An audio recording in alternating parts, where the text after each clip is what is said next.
Hello everyone, welcome to my channel Solving Biology. Today I'll be discussing next chapter that is molecular basis of inheritance. हम उसके important previous year question करेंगे इस video में. ठीक है, तो सबसे पहला क्वेश्चन CBSE 2024 का, right? You know that there are 20 different types of naturally occurring amino acids. 20 amino acids, right? And 4 different types of bases in the DNA. Base pairs कितने हैं? 4 बेसेस हैं. कौन कौन से हैं? Adenine, thymine, guanine, cytosine, right? A combination of 3 such bases code for a specific amino acid. इसका क्या मतलब हुआ? हमें पता है जो कोडोन होता है, वो कोडोन कैसा होता है? ट्रिपलेट. जैसे स्टार्ट कोडोन क्या है? AUG. UAG कौन सा है? Stop codon. तो ये कोडोन्स हैं, राइट?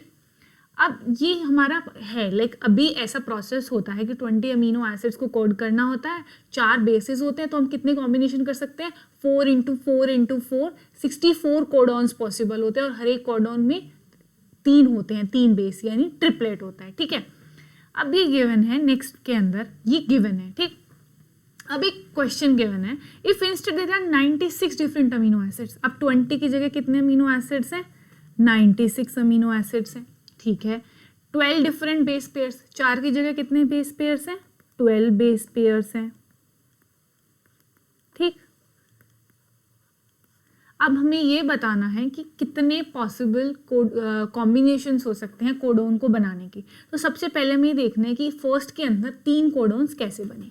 देखो, 4 बेस पेयर्स थे, उसको हमें अरेंज करना है. कोडोन्स बनाने का मतलब हमें अरेंज करना है कि कितने तरीकों में हम उसको अरेंज कर सकते हैं. तो पहला, दूसरा, तीसरा. यहाँ पे 4 में से कुछ भी आ सकता है, आ सकता है. यहाँ पे 4 में से कुछ भी आ सकता है, आ सकता है. तो 4 4 कितना हो गया? 4 4 हो गया 16. तो 16 अमीनो एसिड्स कोड हो गए. लेकिन हमें तो 20 अमीनो एसिड्स कोड करने हैं ना, तो यानी हमें एक और 4 करना पड़ेगा, यानी 16 × 4 अब 64 अमीनो एसिड्स को हम कोड कर सकते हैं. लेकिन हमें तो 20 अमीनो एसिड्स कोड करने हैं. ठीक, ऐसे ही अगर हम इसके अंदर देखते हैं, इसके अंदर 12 बेस पेयर्स हैं, ठीक, और 96 अमीनो एसिड्स कोड करने हैं. तो सोचो कैसे हो सकता है. पहले 12 आ गया, ठीक है, 1 हो गया. कोडोन अब ट्रिपलेट हो सकता है, 4 वाला हो सकता है, या 2 का हो सकता है, 5 का. हमें ये देखना है कि कोडोन कितना लंबा हो सकता है. सेकेंड पोजीशन पे मैं 12 बेस पेयर से कोई भी बेस पेयर आके रह सकता है. तो 12 × 12 कितना होता है? 144. यानी 144 हमारे कोडोन्स हैं, यानी 144 अमीनो एसिड्स को कोड कर सकते हैं. हर एक कोडोन सिर्फ एक अमीनो एसिड के लिए होगा, तो 144 कोडोन्स यानी 144 अमीनो एसिड्स के लिए कर सकते हैं. लेकिन हमें सिर्फ और सिर्फ 96 के लिए करना है. सो या दिस इज करेक्ट. तो ये सही है. Next question. The type of bond represented by the dotted line. यानी शुगर और बेस पेयर के बीच में कौन सा बॉन्ड होता है? एन ग्लाइकोसाइडिक बॉन्ड होता है. किस किस के बीच में?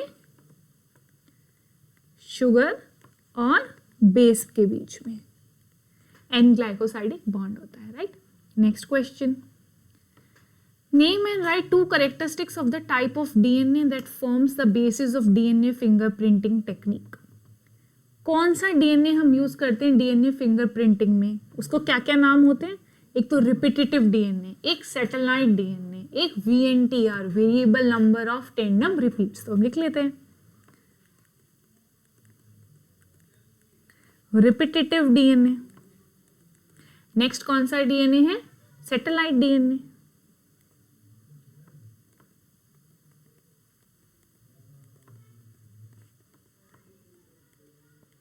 And third is VNTR, variable number of tandem repeats. ठीक, अब हमने नेम कर लिया. इस डीएनए की कैरेक्टरिस्टिक्स क्या क्या होती हैं? एक तो इसके अंदर हाई डिग्री ऑफ पॉलीमॉर्फिज्म होता है, यानी पॉलीमॉर्फिज्म का मतलब वेरिएशन एट जेनेटिक लेवल. तो हाई पॉलीमॉर्फिज्म, राइट?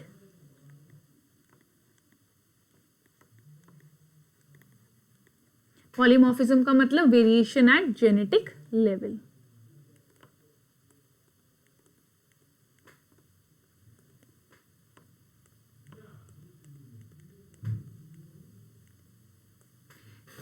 सेकंड क्या होगी कि ये किसी भी प्रोटीन्स के लिए कोड नहीं करेंगे, do not code for proteins.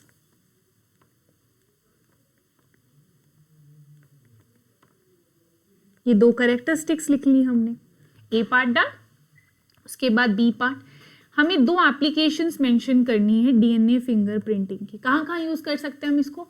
Forensic analysis में, कि जैसे सपोज एक क्राइम सीन है, यहाँ पे एक क्राइम हुआ, तो उस क्राइम सीन से हम सैंपल्स ले लेंगे, किसके? उसके फिंगरप्रिंट के, या अगर उस थीफ के या उस जो इंसान जिसने क्राइम करा है सस्पेक्ट के हेयर गिर गया तो उसको हम ले लेंगे।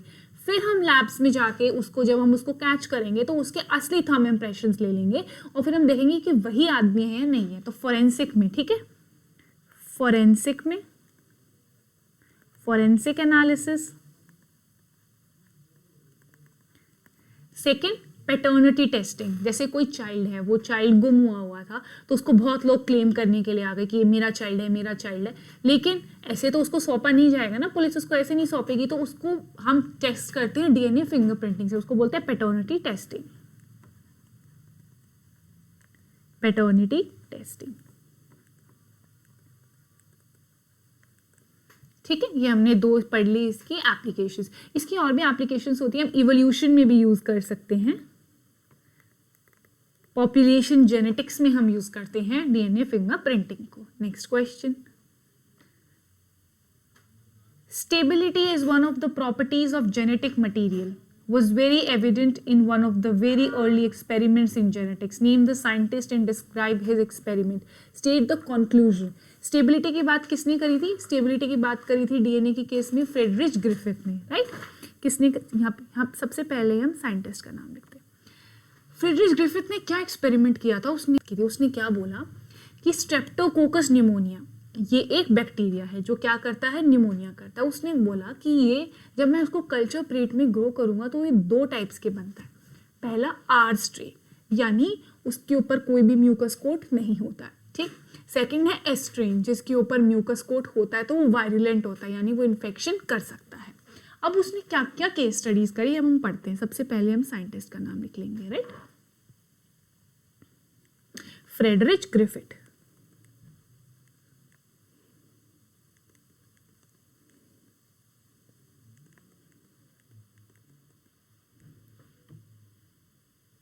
फ्रेडरिच ग्रिफिथ ने ये करा, ठीक। उसके बाद अब उसने क्या किया? उसने किस पे काम किया? उसने काम किया स्ट्रेप्टोकोकस निमोनिया। स्ट्रेप्टोकोकस निमोनिया एक बैक्टीरिया है जो क्या करता है? निमोनिया कॉज करता है। तो उसने इस पे काम किया। उसने देखा जब उसने इसको कल्चर किया तो दो टाइप के बैक्टीरियाज ग्रो हुए। पहला आर स्ट्रेन, यानी रफ कॉलोनीज, ठीक। दूसरा है एस स्ट्रेन, यानी स्मूथ कॉलोनीज। ऊपर एक म्यूकस कॉट है, ठीक। अब जो एस स्ट्रेन होगा वो होगा वायरुलेंट, यानी वो इन्फेक्शन कर सकता है, वायरुलेंट होगा।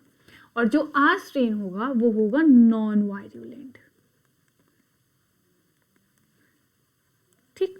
तो अब उसने क्या किया? अब उसने माइस ली, राइट? अब उसने क्या ली? माइस ली। उसने माइस को लिया, एक माइस के अंदर उसने इंजेक्ट किया आर स्ट्रेन, ठीक। आर स्ट्रेन उसने इंजेक्ट किया। अब मैंने बताया जो आर स्ट्रेन है वो नॉन वायरुलेंट है, यानी वो इन्फेक्शन करेगा ही नहीं। तो जो मेरी माइस है वो जिंदा रहेगी या मर जाएगी? इन्फेक्शन नहीं होगा तो जिंदा रहेगी। माइस लिव, माइस मेरी जिंदा थी। अब उसने क्या किया? माइस लिया, उसके अंदर इंजेक्ट किया एस स्ट्रेन, यानी वायरुलेंट स्ट्रेन। तो उसने देखा जो उसकी माइस थी वो मर गई थी, ठीक है। माइस मर गई थी। तो ये उसने देखा। फिर उसने ये एक केस स्टडी करी, दूसरी केस स्टडी क्या करी? अब उसने क्या किया? जो एस स्ट्रेन था उसको हीट से किल किया। हीट स्टेन हीट से किल करके एस स्ट्रेन को माइस में डाला, यानी हीट किल्ड एस स्ट्रेन को उसने जब माइस में इंजेक्ट किया तो उसने देखा कि माइस जिंदा रह रही थी, ठीक, माइस लिव, यानी माइस नहीं मरी। और फिर उसने सेकंड केस देखा, जब इस हीट किल्ड को, ये जो हीट किल्ड एस स्ट्रेन है, इसको जब वो लिविंग आर स्ट्रेन के साथ डाल रहा था तो जो मेरी माइस थी वो मर रही थी, माइस डाई, तो यानी उल्टा हो रहा था। तो उसने यहां से क्या पता लगाया, देखो आर स्ट्रेन नॉन वायरुलेंट, क्यों, क्योंकि उसके ऊपर कोट नहीं है। एस स्ट्रेन स्मूथ है, वो क्या है, वायरुलेंट, उसके ऊपर एक कोट है तो वो वायरुलेंट है, यानी वो इन्फेक्शन करेगा और माइस मर जाएगा। तो वही करा, माइस को इंजेक्ट किया आर स्ट्रेन से तो माइस जिंदा था, एस स्ट्रेन से किया तो माइस मर गया। फिर उसने क्या देखा, उसने हीट किल कर दिया किसको, एस स्ट्रेन को। फिर उसने इंजेक्ट किया ना माइस के अंदर, तो उसने देखा जो मेरी माइस पहले मर रही थी एस स्ट्रेन से वो भी जिंदा है, माइस लिव। फिर उसने हीट किल करे एस स्ट्रेन को आर स्ट्रेन के साथ डाला, तो उसने देखा जो मेरी माइस है वो मर रही है। तो उसने इससे क्या कंक्लूजन्स निकाले कि कोई ट्रांसफॉर्मिंग प्रिंसिपल था जो कि हमारे हीट किल्ड एस स्ट्रेन से किस में जा रहा था, आर स्ट्रेन में जा रहा था। हीट किल्ड एस स्ट्रेन से किस में जा रहा था, आर स्ट्रेन में जा रहा था। क्या जा रहा था, एक ट्रांसफॉर्मिंग प्रिंसिपल जा रहा था।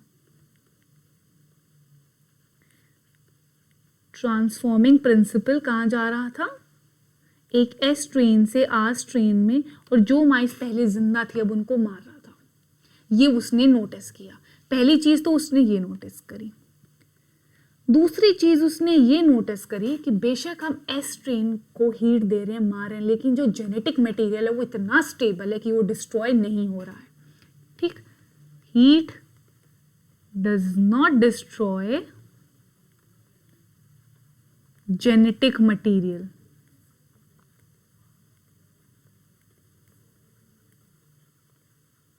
यानी वो बहुत ज़्यादा क्या है, स्टेबल है। यानी ये क्या दर्शाता है, स्टेबिलिटी दर्शाता है, किसकी, जेनेटिक मटेरियल की, ठीक है।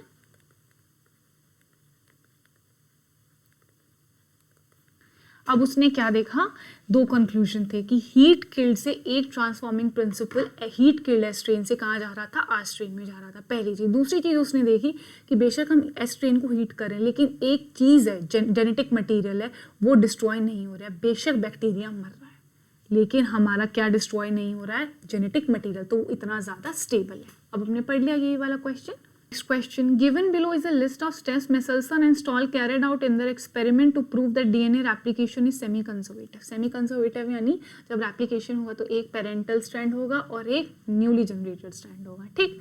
तो अब क्या किया इसने, Michelson and Stahl ने जो एक्सपेरिमेंट किया उसके स्टेप्स को हमें अरेंज करना है ऑर्डर वाइज। सबसे पहले क्या किया उसने, सारे बैक्टीरिया को कहाँ ग्रो किया, 15 नाइट्रोजन के मीडियम में करा। उसके बाद क्या किया उसने, देखा कि एक जनरेशन के बाद सारे 15 एंड डीएनए था उनके अंदर, ठीक। फिर उसके बाद क्या किया, बैक्टीरिया को 15 नाइट्रोजन से 14 नाइट्रोजन मीडियम में ट्रांसफर कर दिया। फिर उसके बाद उसने देखा कि बैक्टीरिया में हाइब्रिड था, यानी 15 भी था और 14 डीएनए भी था, ठीक। ये फोर्थ हो गया। फिर फिफ्थ ये रहा, बैक्टीरिया कंटेन चाहे तो हाइब्रिड था या फिर लाइट था, यानी 14 एंड नाइट्रोजन था अगले स्टेप पे, ठीक है। तो देखो, तो हमारा सी इज द करेक्ट आंसर, यानी पहले थर्ड, फिर फोर्थ, फिर फर्स्ट, फिर सेकंड, फिर फिफ्थ,